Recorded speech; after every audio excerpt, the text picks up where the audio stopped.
Hello, I'm back from Stockholm from the eCarExpo, where I looked on both the Fisker Ocean and some other interesting cars. So I thought I should give you a short update with my impressions from today's visit.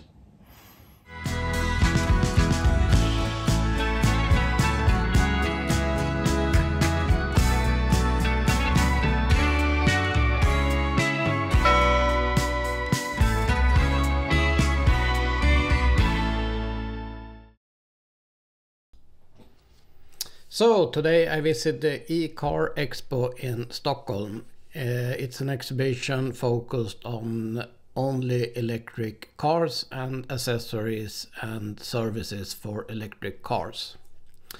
And my main interest was of course to see the Fisker Ocean live for the first time, because I have made a reservation for one, and soon I probably have to decide if I should continue with that order or not.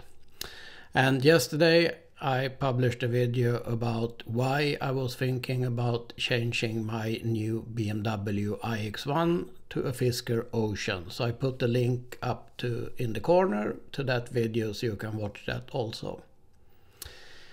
So my first impressions, the design still looks great. The car even looks better in person than on images, I must say. So it's a very good design in many ways, but I didn't like the wheels. The material they have used is very strange, I must say. But in all, it's a very cool looking car, both on the outside and the inside. So it was a lot of other cars, of course, on the exhibition, but the car that drew the most attention was certainly the Fisker Ocean. And on site was also Henrik Fisker himself. And he was very friendly and talked to both the press and us normal visitors and potential buyers. And I asked him especially about some concerns I had, and one of them is that the rear view camera is located above the license plate and it has no cleaning or anything to hide it. So I think the function in the winter will be very problematic, in Sweden at least. But he explained that it has a special coating, and also they worked very hard with airflow, so he thought it shouldn't be a problem. The boot was a little bit small. The floor is quite high, so it's not a big family car. But it has some clever solutions and possibility to divide it, so maybe it will work. The interior, it's the mixed feeling and my main concern maybe of the design and everything. It's definitely not a premium quality interior like in BMW or Audi or something like that. The materials are cheap in many ways, but they are also not aiming this as a premium car. But the functions, the storage solutions and everything, it's very good. The seats was maybe the most comfortable seats I have tried in any car, so that was a big surprise. But the buttons and the steering wheel controls, material feeling, it's nothing near BMW, Audi or something like that. It's more like something between an American car and an Asian car.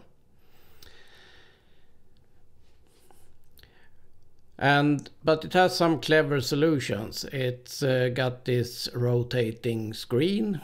It got some real buttons for some functions like volume, climate control, etc. And the interface on the screen was actually very responsive and worked very well. And this is still a prototype car. And here we see the foldable table that you can fold out from the middle console. So it's very convenient. maybe not the most stable one, but it's still a prototype. So we'll see when the car is ready to launch. And there's also another tray on the passenger side in the dash which you can retract. And also the interface with the big screen, I'm not a big fan of this, so no, I don't know. And you have no head-up display as an option, but you have a screen in front of the steering wheel that is mounted quite high. But one interesting thing was the sun covers. They were divided into a foldable piece, so you have a little bit more adjustments than a normal one.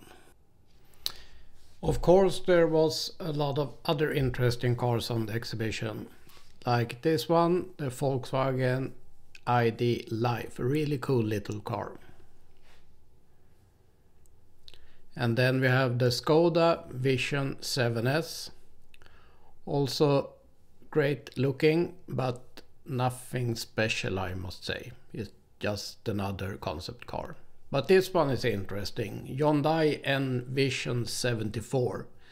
It got 2 electric motors on the rear axle, and it's powered by both a storage battery and a hydrogen fuel cell. So a real Asian muscle car. Looks really cool. And then the Audi Grand Sphere. I don't know, I think it's, yeah, maybe it's cool, I don't know. I had the Audi e-tron RS GT before this car, and it's very futuristic, so maybe they get at least the app in the phone to work on this one. But it's cool looking, and it's got an adjustable wheelbase, but no, not for me. And then the updated Polestar 2 with better range and a new grille. And the new Polestar 3 looks also great, but we weren't allowed to sit inside it. And the explanation was that this was an American version, but I don't think that's the reason. I think they are not satisfied with the interior. But then we have this one. This was the biggest surprise. Polestar Precept. It looks absolutely stunning in person. It was by far the most beautiful car on the show. But also it's a concept car so far. So, what are my conclusions after today? Will I keep my BMW iX1 or will I buy a Fisker Ocean? I'm not sure. The design is very good. It's a really cool car and a lot of clever features and solutions. The build quality was very good. Everything, doors, the panels outside, everything was very well made. But the materials on the inside was really disappointing, I must say. The seats were great. The interface on the displays and everything, it's okay, but it's not as crisp and good as it is on my BMW. And then, of course, there are a lot of doubts about the driving characteristics. Some short tests say that it's very front wheel biased, so maybe it will not be that fun to drive. Also, it's a very simple solution when it comes to suspension. There's no air suspension, no adaptive suspension or anything as I know. And here I must say that the chassis solution on my BMW iX1 is brilliant, maybe one of the best BMWs I have driven. The balance between comfort and sport is really good, and the car feels nothing like an SUV to drive. It's very agile and at the same time very comfortable on longer journeys. So well done BMW. But back to the Fisker Ocean. You can't get a head-up display either. There are a lot of questions about the equipment that they can't confirm. The lights, no one can tell if it's matrix or normal LEDs. And then we have maybe the biggest question mark, that is the resale value, and will Fisker be on the market in a few years?